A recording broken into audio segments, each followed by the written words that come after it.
Hello friends, आज हम discuss करने जा रहे हैं जैकोबीज इटरेशन मेथड।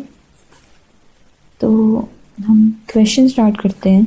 बहुत ही ज़्यादा इजी मेथड है। स्टूडेंट्स कंफ्यूज हो जाते हैं कई बार, बट ये मेथड्स बहुत ज़्यादा इजी होते हैं। थोड़ी लेंथी ज़रूर होते हैं बट उतने ही ज़्यादा इजी होते हैं। तो जैसा कि क्वेश्चन में दिया गया है, हम इस क्वेश्चन द्वारा ही पूरा कॉन्सेप्ट समझ सकते हैं। तो हम आगे बढ़ते हैं। हमें गिवन है 3 इक्वेशंस और हमें ये याद रखना है कि जैकोबीज मेथड यूज़ कहाँ पे होता है, क्योंकि हमें पता है हमें लीनियर इक्वेशन सॉल्व करने के बहुत सारे मेथड हैं। तो हमें ये कैसे पता लगेगा कि जैकोबीज मेथड कहाँ पे यूज़ होगा। तो जैकोबीज मेथड वहाँ पे यूज़ होगा जहाँ पे फॉर एग्जांपल या फर्स्ट इक्वेशन में x की वैल्यू, जो x का कोफिशिएंट है जैसे 5 है, वो y और z के कोफिशिएंट से बड़ा है। इसी तरह सेकंड इक्वेशन में जो y का कोफिशिएंट है वो x और z के कोफिशिएंट से बड़ा हो।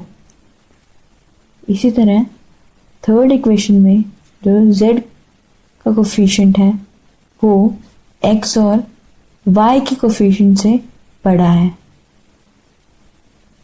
इस चीज को बोलते हैं डायगोनली डोमिनेंट।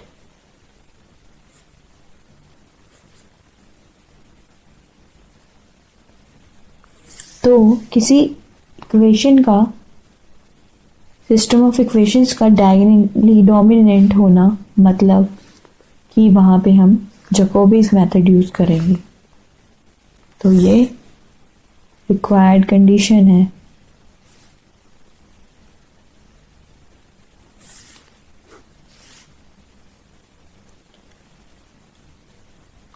आगे फर्दर हम इसको सॉल्व करते हैं। अब हमें ये तो पता लग गया कि ये क्या है, डायगोनली डोमिनेंट इक्वेशंस हैं। तो यहाँ पे हम यूज़ करेंगे जैकोबीज मेथड। तो आगे हम फर्स्ट इक्वेशन में x की वैल्यू सॉल्व करते हैं। उसके लिए हम क्या करेंगे, सिर्फ सारी वैल्यूज इधर ले आएंगे और x की वैल्यू यहाँ से फाइंड आउट करेंगे। जैसा कि हमारे पास आएगा 1/5 into 10 plus y minus z। इसी तरह सेकेंड इक्वेशन में हम y की वैल्यू निकालेंगे जो कि आएगी माइनस 2x। यहाँ पे अगर हम कॉमन लेके कट करते हैं तो आएगा हमारे पास 1/2 to 6 माइनस x। इसी तरह थर्ड इक्वेशन में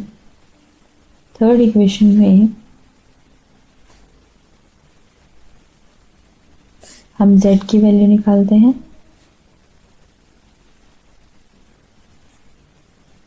हमारे पास आया 10। आपके पास हो गई 3 इक्वेशंस। आगे हमें क्या करना है, अकॉर्डिंग टू जैकोबीज मेथड, यहाँ पे हमें पता है कि ये इटरेशन मेथड है। तो हमारे पास जो आंसर होगा वो एक एग्जैक्ट वैल्यू नहीं आएगी बल्कि अप्रॉक्सीमेट वैल्यू आएगी। तो यहाँ पे हम कई इटरेशन सॉल्व करेंगे। जिन 2 इटरेशंस में वैल्यू x, y और z की वैल्यू मैच कर जाती है वो हमारा आंसर होगा। उसके बाद हम आगे फर्दर सॉल्व नहीं करेंगे, वो हमारा अप्रॉक्सीमेट आंसर होगा।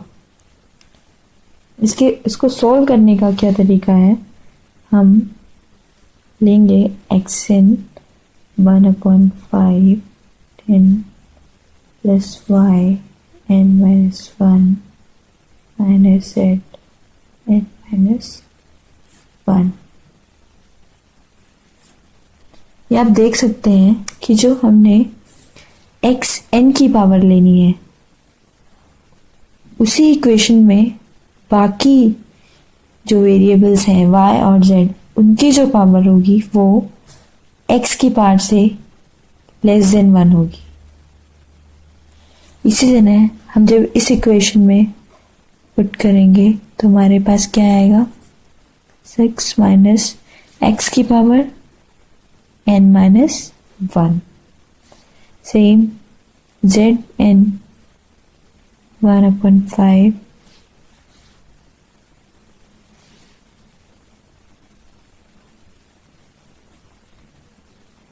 n minus 1 minus y minus 1।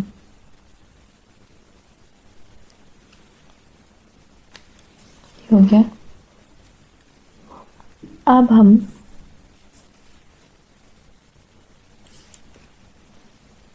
इसको फर्दर सॉल्व करेंगे। हमारे पास याद रखना है, हमारे पास कंडीशन जो होती है, आगे हमारे पास हम देख सकते हैं कि यहाँ पे y की पावर 0 आ जाएगी, z की पावर 0। तो हमें ये लेके चलना है। लेट्स टेक जो इनिशियल अप्रोक्सीमेशन होगी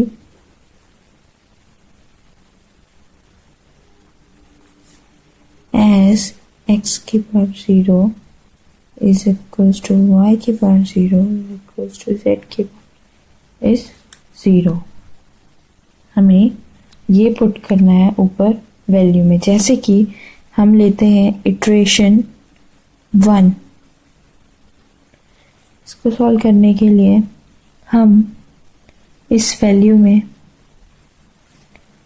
x1 पुट किया, आगे 1/5 10 प्लस हम देख सकते हैं y की पावर 0 मीन्स 0 माइनस z की पावर 0 मीन्स 0। तो हमारे पास यहाँ पे आंसर आएगा 2। सेम प्रोसीजर y के लिए यहाँ पे पुट करनी है वैल्यूज। 6 minus 0 equals to 3।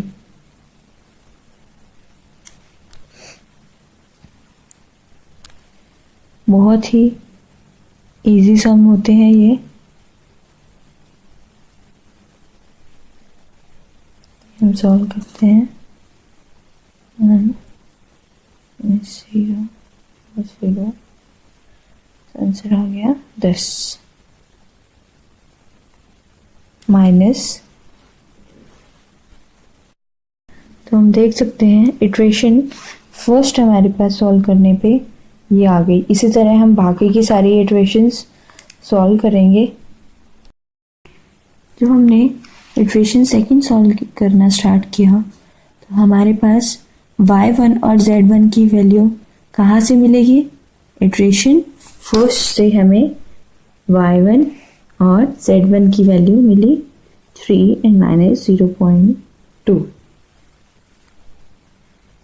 हम इसको इन वैल्यूज को यहाँ पे पुट करेंगे और इसी तरह हम x to y raised to power 2 and z raised to power 2 solve करेंगे। उसके बाद सेम फर्दर इसी तरह हम तब तक इटरेशन करेंगे जब तक कि हमारे पास किन्हीं 2 इटरेशंस की वैल्यू सेम ना आ जाए। तो आगे चलिए हम करते हैं सॉल्व। फ्रेंड्स, जैसा कि आप देख सकते हैं मैंने यहाँ पे सेकेंड इटरेशंस के बाद 6 इटरेशन तक सम सॉल्व किए और यहाँ पे मैंने जस्ट आंसर लिखे हैं। ये आंसर्स आप मैच करें खुद सॉल्व करके, जैसा कि मैंने ऊपर समझाया। उसके बाद आप आंसर मैच करें कि आपके आंसर्स ऐसे आ रहे हैं। अभी हम देख सकते हैं कि हमारी किसी इटरेशन में हमारे आंसर मैच नहीं कर रहे। जब तक कि x y z तीनों मैच ना करें। अगर कई बार होता है कि हमारी किसी 2 इटरेशन में सिर्फ x x का आंसर मैच कर जाता है, लेकिन वो हमारा फाइनल रिजल्ट नहीं होगा जब तक कि एक्स वाई जेड तीनों इटरेशंस किसी दूसरी इटरेशंस के एक्स वाई जेड से मैच ना करें। तो हमने आगे सॉल्व किया इसको, तो हमारे पास इटरेशन 7 और इटरेशन 8, हमने इटरेशन 8 सॉल्व किया। तो आप देख सकते हैं कि इटरेशन 7 और इटरेशन 8 के आंसर सेकेंड डेसिमल प्लेस तक मैच कर रहे हैं। जैसा कि आप देख सकते हैं इटरेशन 7 में x और इटरेशन 8 में x सेम है। सेम इसी तरह y and y second decimal place तक हमें वैल्यूज देखनी है सेम, तो यहाँ पे भी सेकेंड डेसिमल प्लेस तक सेम आ रहा है आंसर। इस तरह z के लिए भी ये सेम आ रहा है। तो so we can see that कि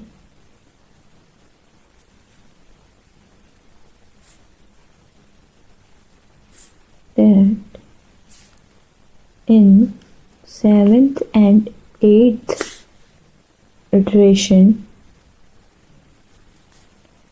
the approximation are same. Therefore, we stop the procedure.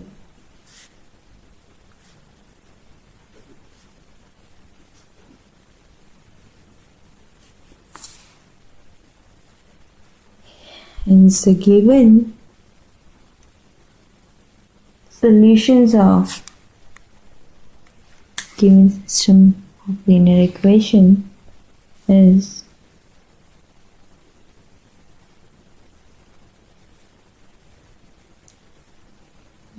x y is equals to 1, 2 z is equals to minus 1.056. These are the solution of given system of linear equations. Thank you.